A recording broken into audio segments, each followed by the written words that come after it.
আজকে আমাদের এই জমিটি দক্ষিণ ২৪ পরগনা জেলার বারুইপুর ব্লকের রামনগরে। বারুইপুর রেলওয়ে স্টেশন থেকে ১১ কিলোমিটার দূরত্ব ও ক্যানিং বাইপাস থেকে ১ কিলোমিটার দূরত্বে এই জমিটি। এই জমির মোট পরিমাণ ১৬ বিঘা। এই জমিতে জল ও ইলেকট্রিসিটির ব্যবস্থা পেয়ে যাবেন। জমির সামনেই পাবেন ৩০ ফুটের পিচ রাস্তা।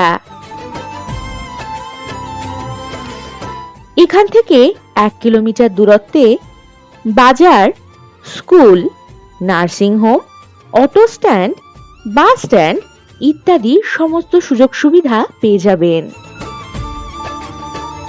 এই জমির আশেপাশেই রয়েছে বাগানবাড়ি ও সুন্দর সুন্দর প্রজেক্ট। জমিটি যে কোনো প্রজেক্ট, বাগানবাড়ি বা ইনভেস্টমেন্ট করার জন্য একেবারে উপযুক্ত।